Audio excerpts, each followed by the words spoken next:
الرحمن الرحیم. الحمد لله و الصلاة والسلام علی رسول الله صلی الله علیه و سلم و علی آله و صحبه اجمعین. در قسمت دوم ما شما در درس 46 در قسمت اولش خواندیم که علمای سلف، علمای ربانی چند صفتی داشتن. اول صفتشان سخن کم گفتن بود، قلت الکلام، ورعا و خشیتن. دوم گفتیم صفتشان ورع بود که سومی صفتشان هم خواندیم که سومی صفتشان خشیت و ترس الله سبحانه و تعالی بود.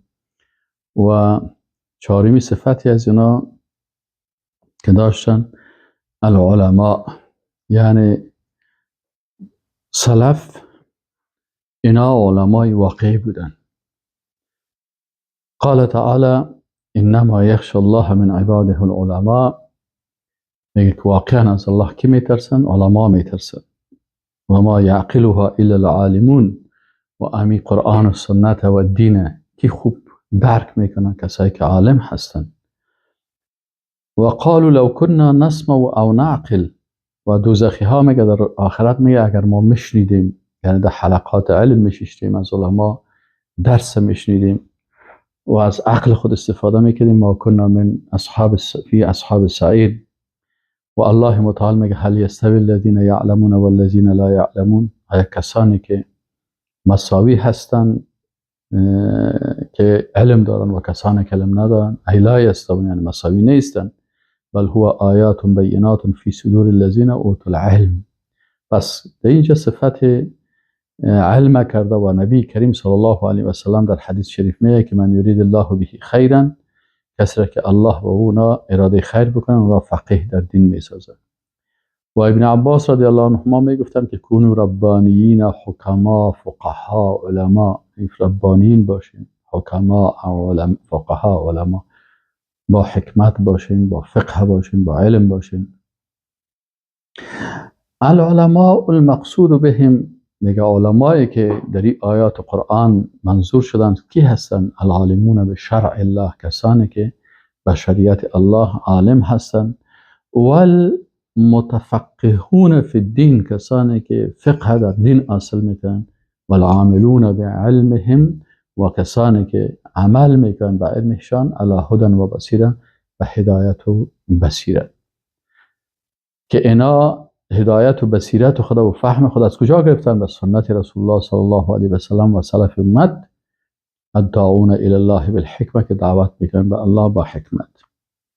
چرا این علما که هستن چی صفات دارن؟ به خاطر ازی که این علما ورثه انبیا هستن. والانبیاء لم یورثوا، انبیا کی مال و درهم و دینار به میراث گذاشتن؟ از انبیا میراثشان چی بود؟ میراثشان علم بود. و دعوت هم به اساس علم می باشه. فاهل علم که هستن اونا دعوتگرای حقیقی هستن. دیگه علما اونا حجت و دلیل الله در زمینش هستن بر مخلوقات. علما که هستن یا اهل الحل والعقد اینا هستن. اهل الحل والعقد اینا هستن که در تعیین و اختیار خلفای اسلام نقش بسیار اساس باید بر از اینا داده شود. علما هستن کسانی که مؤتمنون علی مصالح امت العظمى، کسانی هستن که اینا مصلحت‌های بزرگ امت، اینا امانتکارش هستن، مصلحت‌ها را خوب میفهمن، هم به دین امت و هم به دنیایش و هم در امنیتش. و علما اهل شورا هستن که امت در مشکلاتشان با اینا شورا میکنن. علما ائمه دین هستن، امامای دین هستن، اهل ذکر هستن، بهترین مردم هستن و پاکترین مردم و اخشا هم کسایی که از الله بسیار میترسن. علما هستن که امر بالمعروف میکنن و نهی از منکر میکنن با علم و حکمت. و اینا شهدا هستن، شاهدای الله هستن که الله سبحانه و تعالی اینا را به توحیدش شاهد گشتند است و علما هستند که اونا اولیاء هستند. امام ابو حنیفه و امام شافعی میگفتند که اگر علما اولیاء نباشند فلیس لله ولی، اگر علما ولی اولیاء الله نباشند، باز دیگه میگه الله ولی دیگه بر الله نیست. علم هست که از اولین اسباب هدایت به معرفت طریق حق است. دیگه اینی سلف صالح بودن که اینا ورثه انبیا بودن و با رفتن از اینا علم هم میره و سنت ها دور میشه و بدعت ها زیاد میشه و جهل تعمیم و عام میشه. پس اینجا این عالم میگه که شما متوجه باشین که این علمایی که درباره از اینا صحبت میشه اینا علمای ربانی هستن و اینا امی سلف صالح یکی از صفات بسیار عالیش که اونا علمای حقیقی و واقعی که صفات علما در وجود از اونا دیده میشه و تطبیق میشه. دیگه گفت که اینا فصحا هستن. فصاحت چی رو میگه؟ یعنی اینا بسیار فصیح و بلیغ بودن و میتونستن که بسیار چیزا را، یعنی زبانش بسیار باز هست در گفتن چیزی که سخنای نیک هست. اینا بسیار فصاحت داشتن و طلقا بودن. طلقا یعنی کسانی که زبان بسیار باز داشتن و بسیار فصیح بودن. اینا باید متوجه باشین که اگر اونا سخن کم گفتن نه به خاطر از اینکه اینا فصاحت نداشتن یا بلاغت نداشتن یا زبانشان باز نبود، کدام مشکل داشتن، نه، اینا همه صفات عالی سلف صالح داشتن لکن کم سخن میگفتن، مناظرات بی جای نمیکردن، مناقشات بی جای نمیکردن، که اهل بدعت زیاد اختلاط نمیکردن، گپ نمیزدن. به خاطر چی کلش؟ به خاطر تقوایشان، به خاطر علمیتشان. اینا نبلا بودن. نبیل چی رو میگن؟ یعنی کسی که ذکا و نجابت داشته باشه، فضیلت داشته باشه، یعنی والعالم النبیل یعنی ذو فضل، بسیار صاحب فضل و شرف و عزت و کرامت بودن سلف صالح. پس همه صفات عالی رو اونا داشتن و اینا عالم بودن به ایام الله. ایام الله چی است؟ میگه او چیزی که بر بنده هایش الله متعال مقدر کرده از نعمت ها و محنت ها، اینا به این هم بسیار با خبر بودن. در آیت قرآن میگه و ذکرهم بی ایام الله. عبدالله ابن عباس و مجاهد و قتاده میگن که اینا را یاد بدی به نعمت های الله والایشان. و مقاتل میگه که با واقعیت هایی که در امت های سابقه بوده، مثلا و چیزی که مثلا نعمت و از محنت و سختی ها بوده. مثلا میگه که ایام الله در حق موسی علیه السلام چی بود؟ منها ما کان ایام و محنت و بلا. بعضی اوقات بود که روزهای سختی بود، امتحان بود و این روزهایی بود که بنی اسرائیل تحت قهر فرعون بودن و بعضیشان هم از ایام الله راحت و نعمت بود، مثل بالایشان من و سلوا نازل شد، بحر مثلا دود پر شد و مثلا اینا را ابرها میامد، اینا را در زیر سایه میگرفت.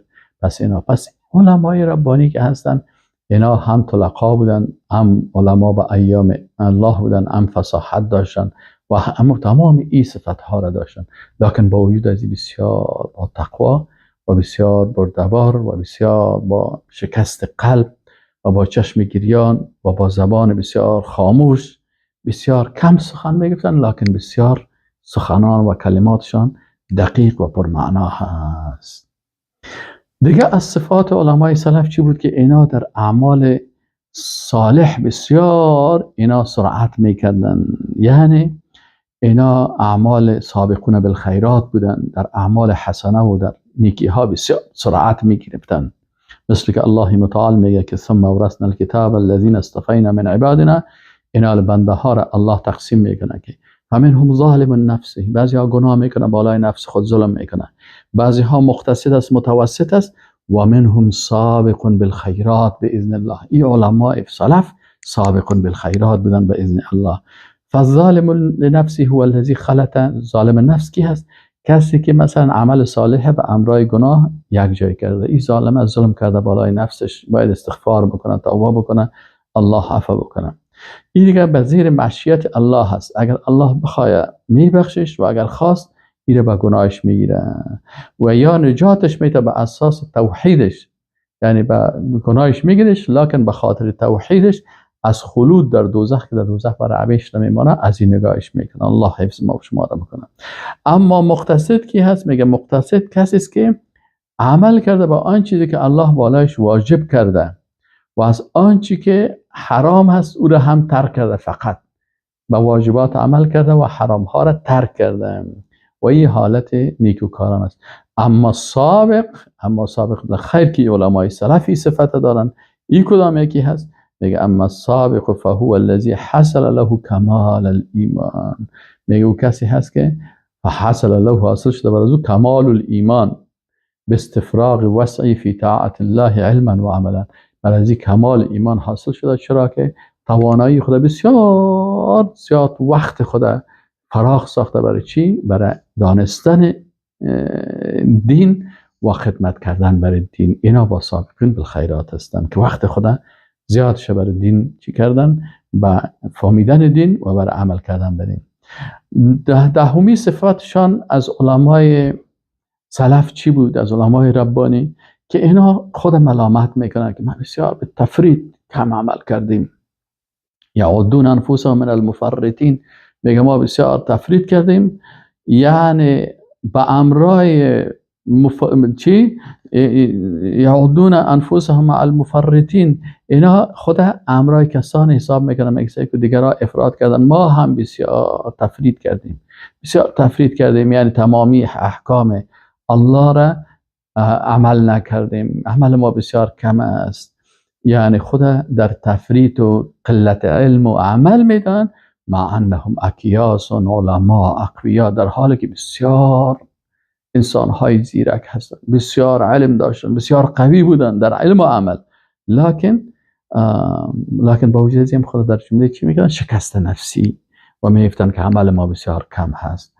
هم الاکیاس، دیگه صفتشان چی بود؟ که اکیاس اقویا هستن، یعنی عاقل، بسیار با عقل فهمیدن و هیچ حماقتی در وجود از آن نیست.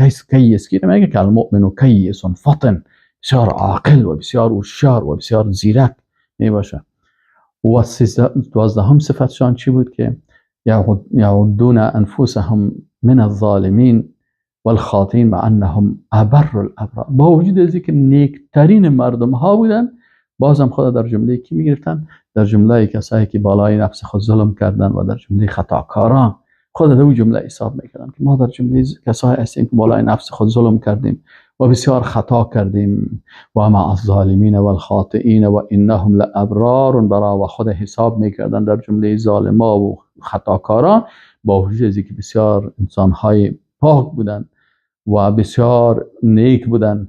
ایحقرون انفسهم، یعنی خود تحقیر میکردن و خود از جمله ظالما و خطاکارا میگفتن، با وجود از اینکه اینا بسیار عادل بودن و عمل میکردن و صادق بودن و ابرار بودن، نیک بودن و تقی بودن، عمل میکردن شب و روز، لکن با وجود از این هم خود در جمله کسایی که ظالم و در جمله خطاکار حساب میکردن. دیگه از صفتشان چی است؟ که با وجود از اینکه اینا این صفات عالی را داشتن، الا انهم لا يرون لانفسهم انهم فعلوا الكثير، یا باز برای خود چیز نمیکردن که بگن که ما زیاد عمل کردیم.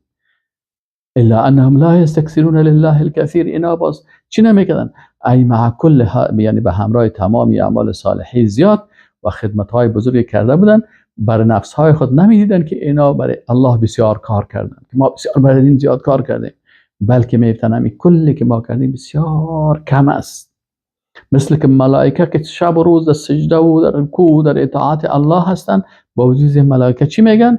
ملائکه میگن سبحانك ما عبدناك حق عبادتك.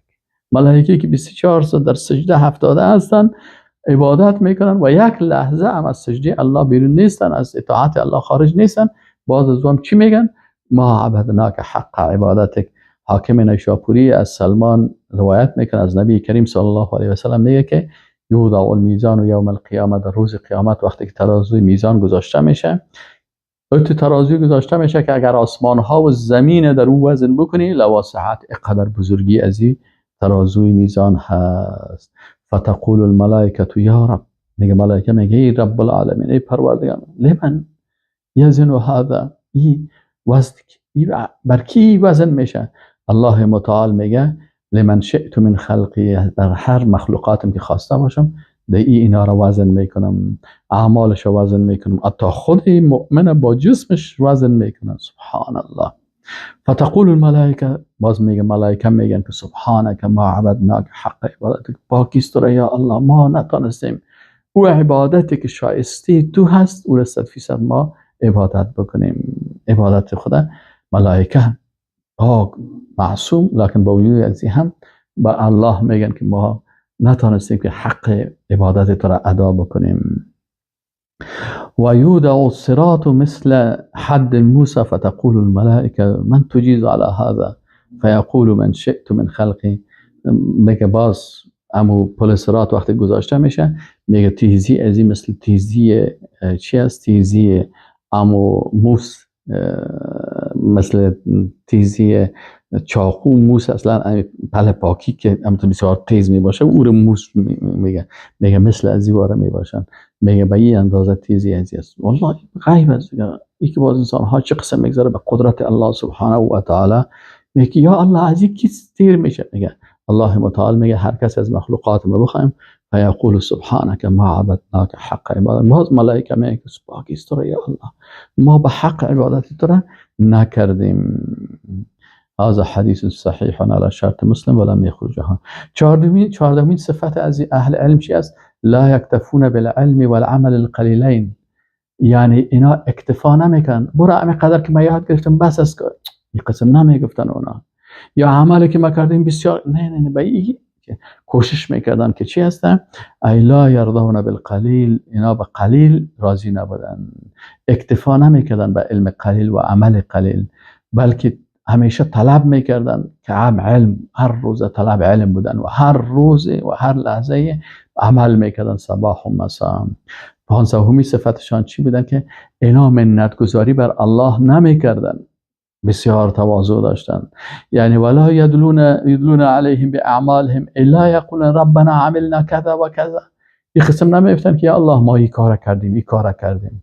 مثل ما كانت الاعراب یمنون علی النبی صلی الله علیه و سلم. اعراب وقتی که مسلمان شده بودن منت گذاری میکنن بالای رسول الله صلی الله علیه و سلم. یا آیت قرآن نازل شد که یمنون علیک ان اسلموا قل لا تمنوا علی اسلامکم، برشان بگو که منت گذاری به دین تا نکنید شما مسلمان شدین، بل الله یمن علیکم ان هداکم للایمان، الله سر شما منت میگذاره که شما را هدایت کردن. اینال علمای سلف، علمای ربانی به این عقیده هستند که اگر این نعمت از جانب الله نمی بود، این توان الله بر من نمیداد، این هدایت الله نمیداد، من هدایت میشدم از مکر ذلیل و خوار و جاهل و بیعقل هیچ دنیا نمیباشه. عالم واقعی می قسم خدا فکر میکنه که کلش احسان الله هست. اگر یک کلمه هم گپ میزنم یا یک سخنی را میگم این کلش از نعمت الله هست. الله هست بر من لطف کرم کرده که مرا در جمله بنده های خود اختیار کرده که در خدمت دین الله باشه.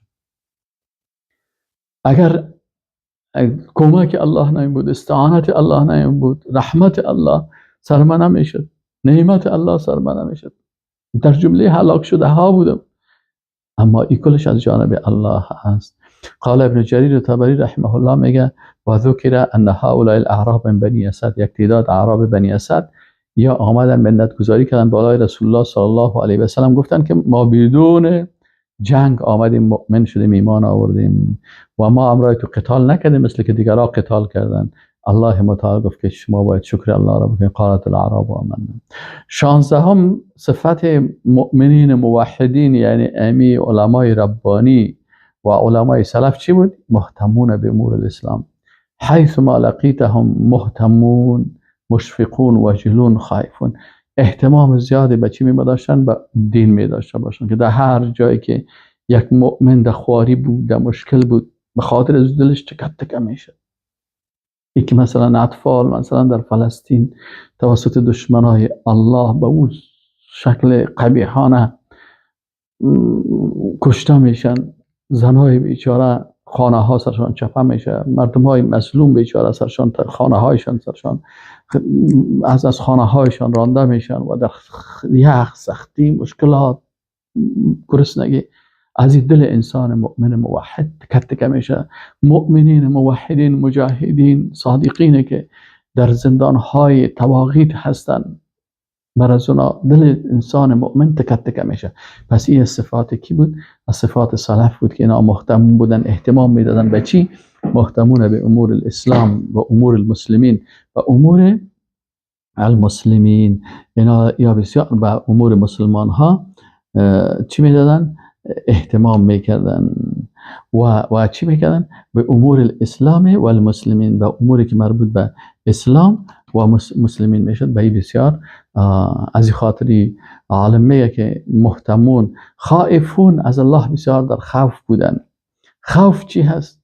و من الله سبحانه و تعالی. امی که میگه وجلون خائفون، وجل چی را میگن؟ میگه وجل هم خوف است. یقال حمرة الخجل و صفرة الوجل. یک نفر که بسیار خجالت شود رنگش چی میشه؟ سرخ میگرده. و وقتی که بسیار خوفش زیاد شود رنگش زرد میشه از ترس. و منه قوله تعالی والذین یؤتون ما آتوا و قلوبهم وجله. قلبهایشان بسیار در خوف و در ترس است. این یک عبادت چی است؟ عبادت قلبی هست. عایشه رضی الله عنها میگه که یا رسول الله هو رجل یزنی و یسرق و یخاف ان یعاقب. میگه آیا کسی که وجل هستن، تفسیر وجل از رسول الله صلی الله علیه و سلم پرسان میکنه که آیا کسی که مثلا زنا کرده و سرقت کرده و میترسه که معاقبه نشه؟ رسول الله صلی الله علیه و میگه که لا یا ابنة الصدیق، ای دختر صدیق. میگه نه، قسم نیست. هو الرجل یصلی و یصوم و یتصدق. میگه این شخصی هست که هم نماز میخونه و هم روزه میگیره و هم صدقه میده و یخاف ان لا این وجل میگه. عبادات الله را کلش میکنه، باز هم میترسه که ما با این تمام عبادت ها اتن نشه که الله ایره قبول نکنه. و صدق قول تعالی میگه الذين ذکر الله وجلت قلوبهم. میگه هو رجل یرید ان یظلم او یهم بمعصیه فینزع منه. میگه این انسان وجل کی هست؟ قلوبهم وجله هست که یعنی اگر به یک معصیت را میخواد بکنه از او به خاطر ترس الله خدا نگاه میکنه. این صفت از اونا هست.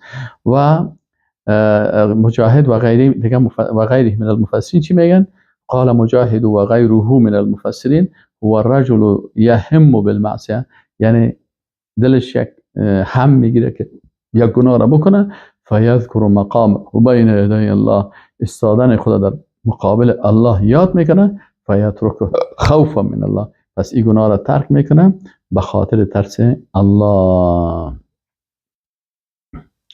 و وقتی که وجل قلب چی است؟ خشیت و مخافت الله را به وجود میاره، باز این طلب میکنه به چی؟ که از مأمورات انجام بده، از محظورات دوری بکنه و ترس از عذابش داشته باشه. و هم من خشیته مشفقون و هم من خوف الله و حذر مشفقون حذرون، در حذر هستن ان یعصوه و یخالف امره و نهی.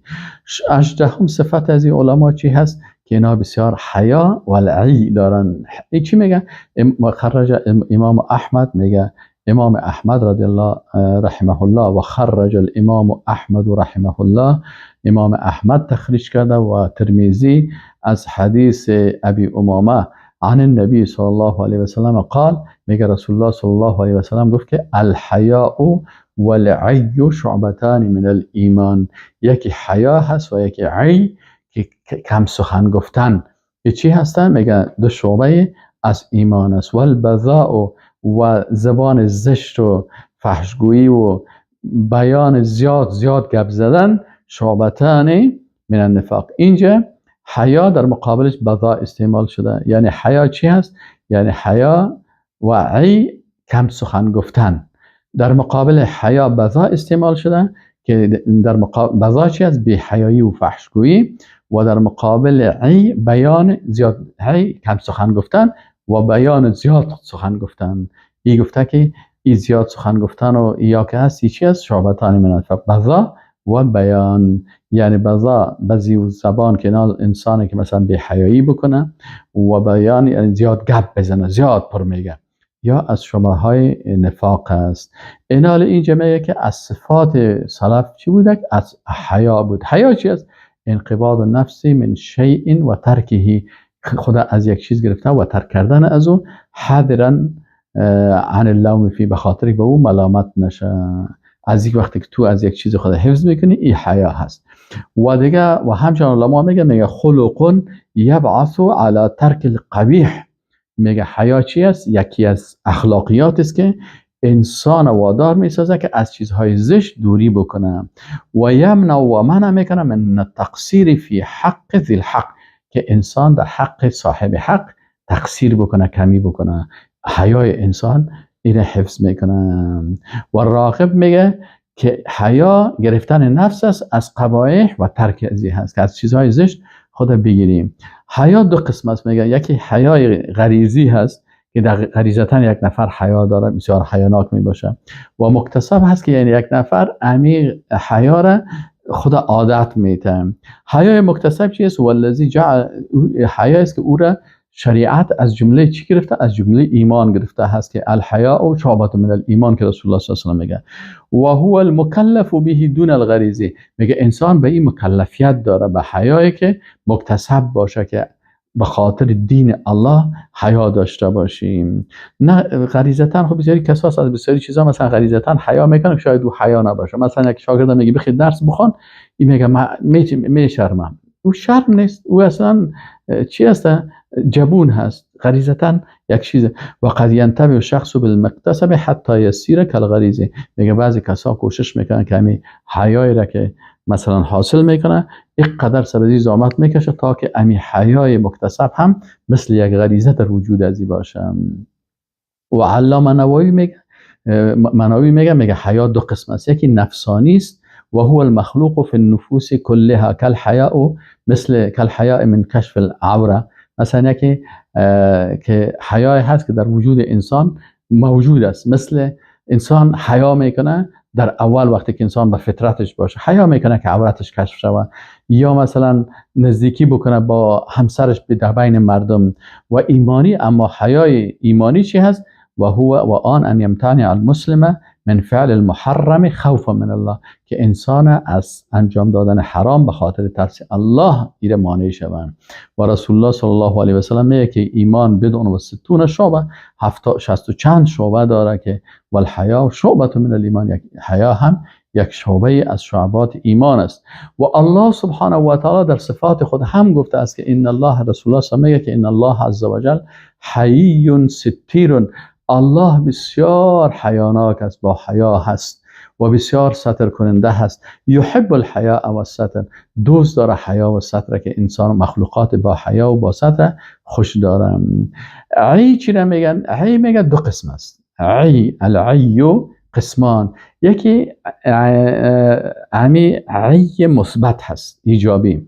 او کدام یکی است؟ و او عی زبان هست، که منظور از او عی زبان چی است؟ یعنی کم گپ زدن هست. این مثبت است و این صفت خوب و مستحب است که سلف صالح از بسیار زیاد داشتن، یعنی کم گپ میزدن. و قسم دوم عی سلبی هست. او کدام یکی است؟ و او کم معرفتی هست، که انسان علم نداشته باشه، حق نمیفهمه، و یا ای که حق میفهمه زبان خود چپ میکنه از گفتن حق. این باز چی است؟ از این خاطر چی است؟ اینال عی مثبت کس از صفات علمای سلف صالح بود، و عی منفی و سلبی کسی باز از دیگر صفات مردمای بیدین است. بذا چی را میگه؟ میگه بذا یعنی خارج شدن از طریقی خوب. و چی معنی؟ یعنی البذاءة، یعنی بذاءت چی را میگن؟ یعنی والبذاءة اصطلاحا در مباضات چی را میگه؟ فحشگویی و قبح فی المنطق، سخن در سخنهای خود فحش میگه. و این کان الکلام صدقا، اگر چی سخنهایش راست باشه لکن انسان احتیاط میکنه. و البذی الفاحش، و انسان بذی چی میگه؟ که بسیار فحشگویی میگه، ده و دشنام زیاد میته. و بذاءت در اصطلاح امام غزالی میگه که این تعبیر عن الامور المستقبحه بالعبارات الصحیحه، میگه بذاءت چی است؟ که از امور زشت با الفاظ صریح بیان میکنیم. و مناوی رحمه الله میگه که والفحش والقبح فی المنطق، فحشگویی و زشتگویی در سخن هست. و این کان الکلام صدقا، اگر چی سخن راست باشه لکن ده هم باید فحش و ایگپاره احتیاط بکنی، نگوییم. والبداءة تكون سببا للاستهزاء، همین بضاعت که است بسیاری وقتا سبب استهزا میشه که سر دیگرها رو رشخندی کنی، دیگرها رو اذیت برسانی، اساءت بکنی، سخریه بکنی، مسخرگی بکنی، فحش بگویی، بهتان بکنی و بد اخلاقی بکنی و جهالت بکنی. و اما کسی که خود از بضاعت خلاص میکنه چی است؟ میگه انسان به ادب، به خاموشی، به حفظ زبان، به سخنهای نیک متابعت چی است؟ کلام چی و کلمه طیب و سخنهای نیک و حسن معامله و به حسن معامله و حسن العشره به گپا و حسن خلق به این سخنها به این چیزا انسان میرسانه. و بیان هم دو قسم است. حال پیشتر بیان همونجا ذکر کرد، یکی بیان مثبت است ایجابی که بیان حق است و بیان کردن و تشریح کردن سخن حق است، این بیان مثبت است. و بیان منفی چی هست؟ که زیاد انسان زیاد گپ میزنه، زیاد بیانات میده، مثل بعضی خطبایی که اینا خطبه میتن بسیار پر میگن که کلگی خسته میسازن و بالاخره یا مثلا بسیار چی میکنن در مدح مردم شروع میکنن در چیزی که الله از او راضی نمیشه. و علامه ابن رجب رحمه الله میگه و خرجه الحاکم، میگه این امام حاکم تخریج کرده و تصحیح کرده و همچنان ابن حبان در صحیحش ذکر کرده از ابی هریره از نبی کریم صلی الله علیه و سلم که گفته که البیان و بیان مثبت، بیان مثبت یعنی بیان کردن حق، سکوت نکردن در حق. این میگه من الله، از جانب الله هست. والعی چرا میگن؟ امو عی منفی، عی منفی که سخن جاهلانه گفتن است، میگه ای از شیطان است. ولیس البیان بکثرت الکلام، بیان با کثرت کلام نیست که کسی زیاد گپ بزنه بگه می خوب بیان میکنه. ولکن البیان، لکن بیان مثبت کدام یکی است؟ الفصل فی الحق، این است که انسان در حق بر مردم تفصیلا بیان بکنه. ولیس العی قلت الکلام، عی میگه منظور ما کم سخن گفتن نیست، چرا کم سخن گفتن خب عی مثبت است. ولکن عی منفی چی است؟ من صفح الحق، کسی که حق نفهمه و گفته بره، از با جهالت شروع میکنن. خب و فی در مراسل محمد ابن کعب قرظی میگه از نبی کریم صلی الله علیه و سلم آمده است که با 3 چیز ینقص بهن فی الدنیا و یزداد بهن فی الاخره، انسان با 3 چیز در دنیا نقصان پیدا میکنه و در آخرت چی؟ ما هو اعظم، بزرگتر چیز حاصل میشه. یعنی اگر 3 کار انسان بکنه در دنیا برش کمی میایه، لکن در آخرت بسیار اجر و ثواب و فضل زیاد داده میشه. چی است؟ اول الرحم، صله رحم میکنه، دیگرها قطع میکنه، این خدا کم حساب میکنه میره پیش از اونا و صله رحم میکنه. و الحیا، دیگرها بی حیایی میکنن، هر چیزی که خواستن گپ میزنن، سر زیرش خندی میکنه، این حیا میکنه و از گفتن کلام بدی و چیزا خدا دور میسازه. و عی اللسان، دیگه چی هست؟ که زبان خدا کم گپ میزنه، کم سخن میگه، دیگه پر میگه، این قرار خاموش، سکوت شیشته. و ابن عبدالله میگه ثلاث من الایمان، 3 چیز از ایمان است.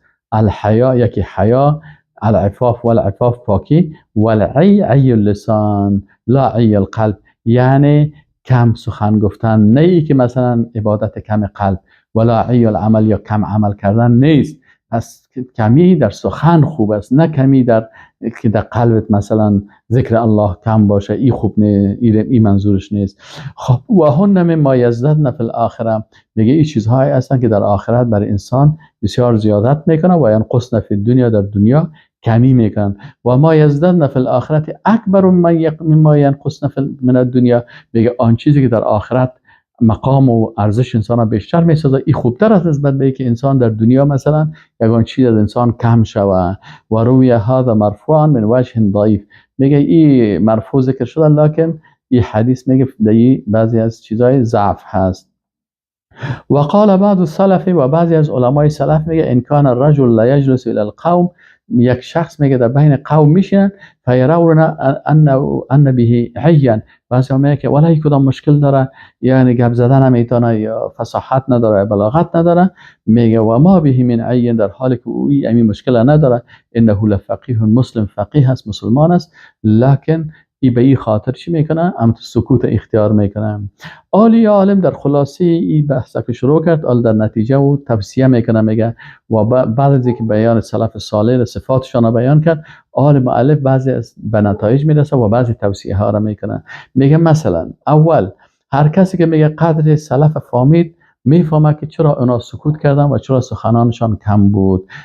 ابن رجب رحمه الله میگه فمن عرف قدر السلفی، هر کسی که میگه قدر سلف شناخت، میدانه که ان سکوتهم اما سکتوا عنه من دروب الكلام و کثرت الجدال والخصام و زیادت فی البیان على مقدار الحاجه لم يكن عيا ولا جهلا ولا قصورا و انما كان ورعا و خشیة لله و اشتغالا عما لا ينفع بما ينفع.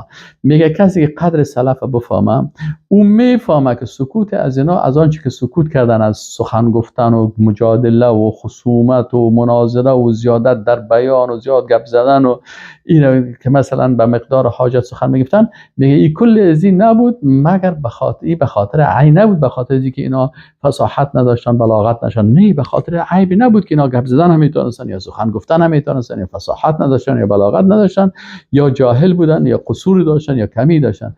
انما کان، میفهمه که اینمی به خاطر چی بود؟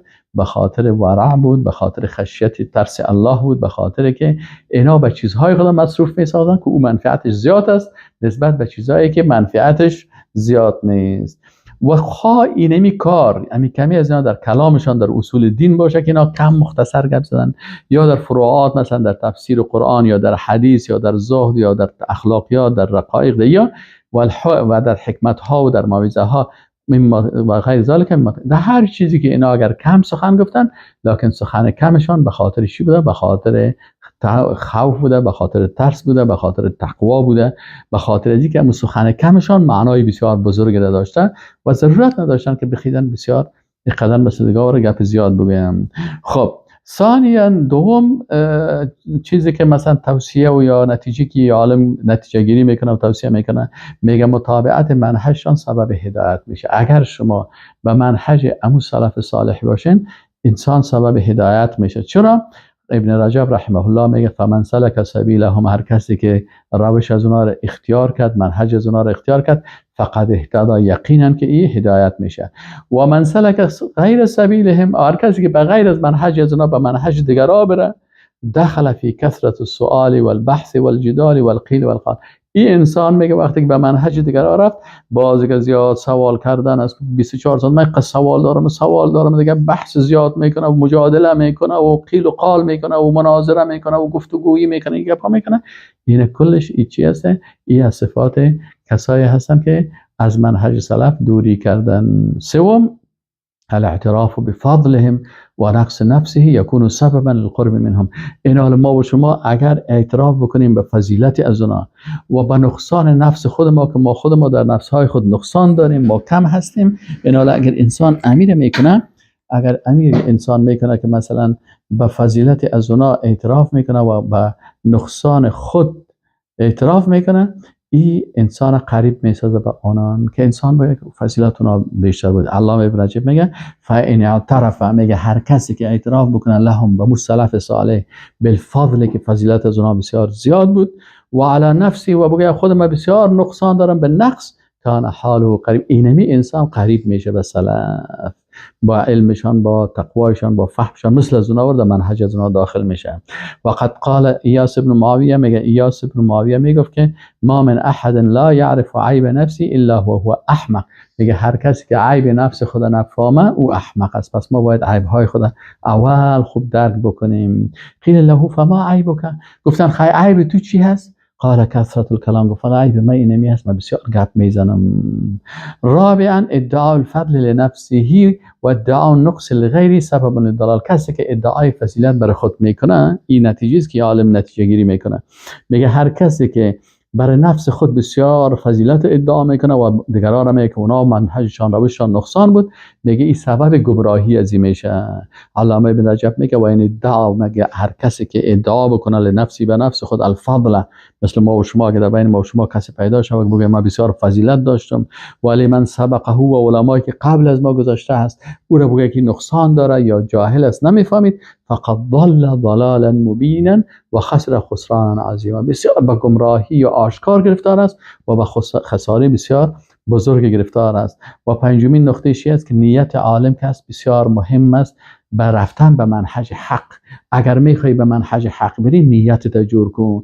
و فی الجمله ففی هذه الازمان الفاسده، علامه ابن حجر میگه فکر باشه که در این وقتی که مثلا مردم عزیز زمانه مردم بسیار فاسد شدن، یا این است که انسان برای نفس خود راضی باشه.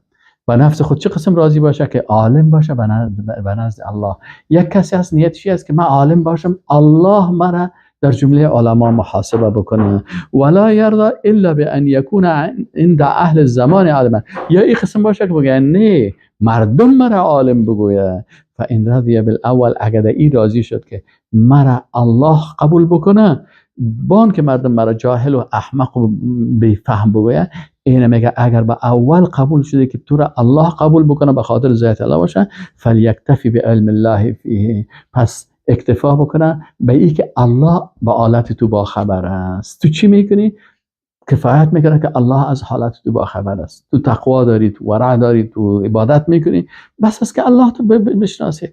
و من کان بینه و بین الله معرفتا اکتفا به معرفت الله. یا وقتی که الله را یک کسی میشناسه کافی است که تو الله را بشناسی، نیاز نداری که مردم درباره تو چی میگه و چی نمیگه. و من لم یرضى، اما برعکس اگر کسی راضی نباشه الا بان یکون عالما عند الناس، نه مگه من میخوام که مردم مرا عالم فکر بکنن، دخل فی قوله صلی الله علیه و سلم، میگه در این قول اساسا داخل میشه من طلب العلم لیباهی به العلماء و یماری به السفهاء او یصرف به وجوه الناس الیه فلیتبوأ مقعده من النار. میگه بازی انسان داخل میشه در این قول رسول الله صلی الله علیه و که ای عالمی هست که علم طلب میکنه به خاطر چی؟ که علما مناظره و مجادله و مناقشه بکنه و خدا نشان بده بر از اینا، و یماری به السفهاء، سر مردمایی که علم ندارن سر از اونا خدا بزرگ و غرور بکنه و اونا را مسخره بسازه و اونا را ضعیف جلوه بده، یا توجه مردم به طرف خود جذب بکنه. دیگه ای چی هسته؟ ای میگه جایگاه خدا در آتش دوزخ بسازه. این قدر خطرناک است. میگه وحیب ابن بوار چی میگه؟ میگه بسیاری از علما هستن که مردم برشان عالم میگن و هو معدود عند الله من الجاهلین، این پیش الله از جمله جاهلین است. و در صحیح مسلم از ابی هریره رضی الله تعالی عنه از نبی کریم صلی الله علیه و سلم روایت است ان اول من تسعر به النار، اولین کسی که شعله‌ور میشه به آتش دوزخ، ثلاثه، سه طایفه مردم هستند. استغفر الله و اتوب الیه. استغفر الله. احدهم، یکی از اینا کی است؟ من قرأ القرآن، که قرآن بسیار خوب قرائت کرده، خوب حافظ و قاری و قرآن هست، مجود است، خوب با تجوید. و تعلم العلم، و علم حاصل کرده، لیقال هو قاری، تا مردم برش بگن که این بسیار قاری بزرگ هست، او هو عالم، یا بگن بسیار عالم بزرگ هست. و یقال له قد قیل ذلك، و برش گفته میشه که این خود گفته شد در دنیا. ثم امر به فیسحب علی وجهه، باز میگه اینمی قاری و اینمی عالم برش میگه امی چیزا رو تو میخواستی، نیت در دنیا می بود، برات گفتن، بسیار لقب های بزرگ برات دادن.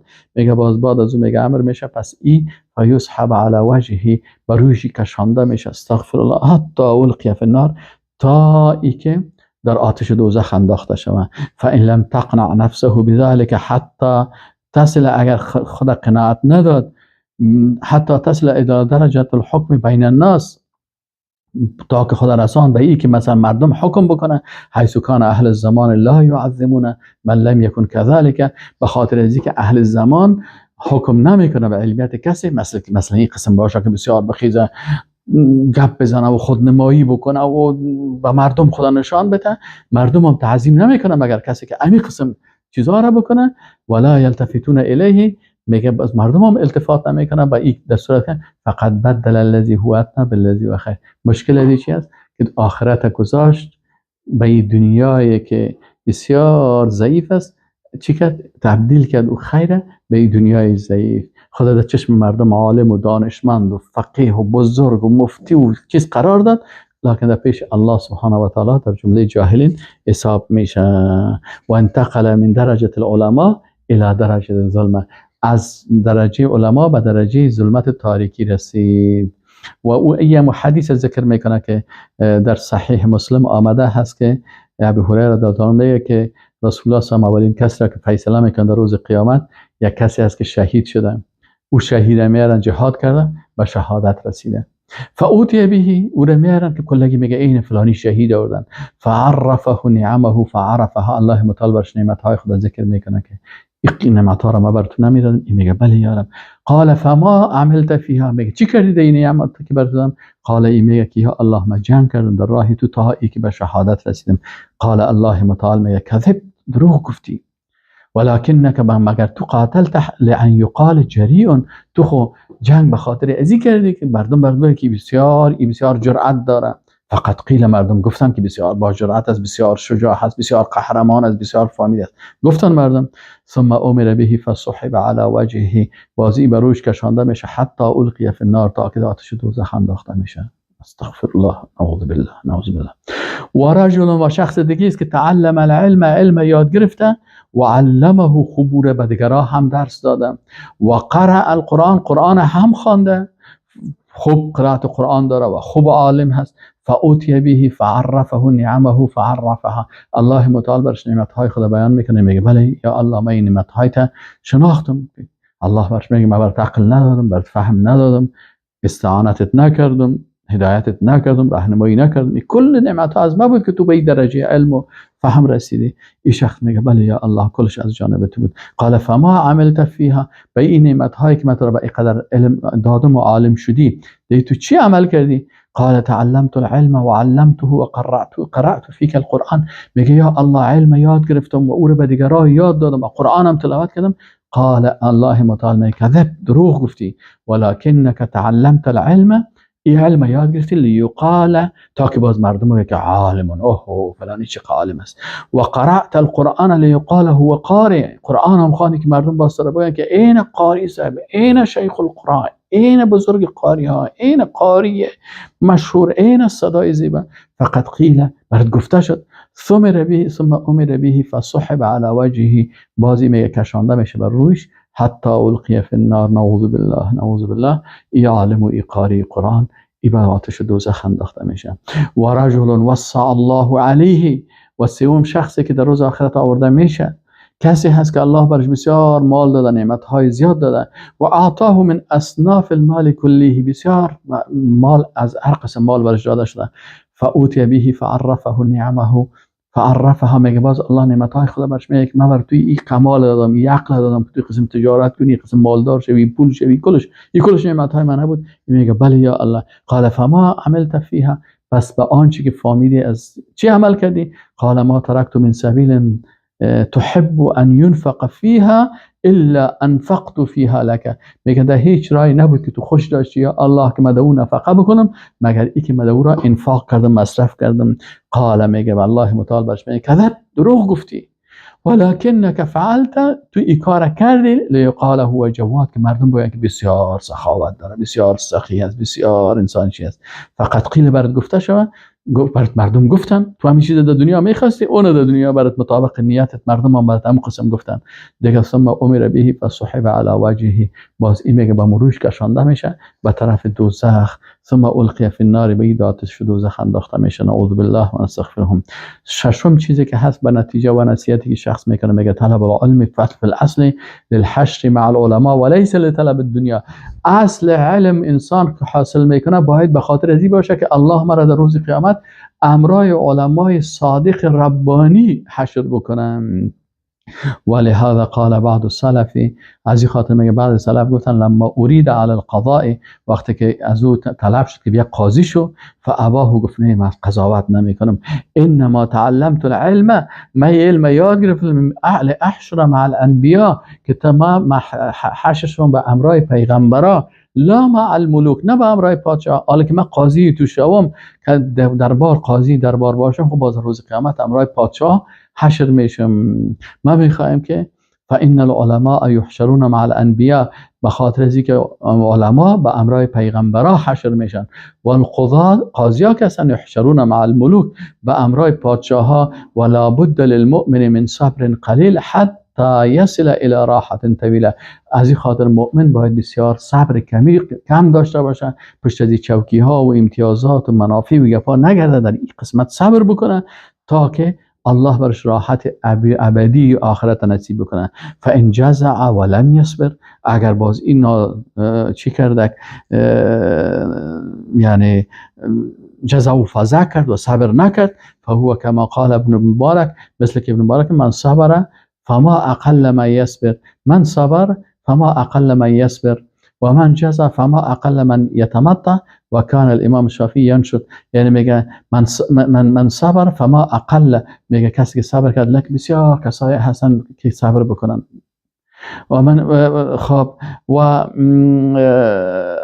من جزع فما اقل من يتمتع، و کسی که جزع کرد، بسیار کم کسایی هستن که اینا تمتع میکنن. و کان الامام الشافعی رحمه الله میگه که یا نفس ما هی الا صبر ایام، ای نفس من، این دنیا نیست مگر صبر چند روز است، که ان مدتها اضعاف احلام، همین مدتی که ما تو صبر میکنیم در روزهای دنیا مثل یک خواب است که اما تو تیر میشه و میگه یا نفس و جوزی عن دنیا مبادرتا، میگه از دنیا تیر شو و خلی عنها و ترک بکو، فان العیش قداما، عیش اصلی پیشت میه، تجاوز بکو از دنیا، در مبادرت بکو، پیش دستی بکو، دنیا را ترک بکو، بسیار نعمتهایش زیاد پشت دنیا ندو و ترک خلی عنها، خلی عنها. فان العیش خدا، اصل عیش بس پشت عیش های دنیا نگرد، اصل عیش آخرت است. فنسأل الله تعالی علما نافعا، از الله تعالی میگه میخوایم علم نافع و نعوذ به من علم لا ينفع، و الله پناه میبریم از علمی که منفعت نمیرسانه، و من قلب لا یخشع، و قلبی که خشوع نداره، و از نفسی که لا تشبع سیر نمیشه، و از دعایی که شنیده نمیشه. اللهم الا نعوذ بك من هؤلاء الاربع، یا الله ما از چهار چیز بر تو پناه میبریم. الحمد لله رب العالمین و صلی الله علی سیدنا محمد و آله و صحبه اجمعین، و السلام علیکم و رحمت الله و برکاته.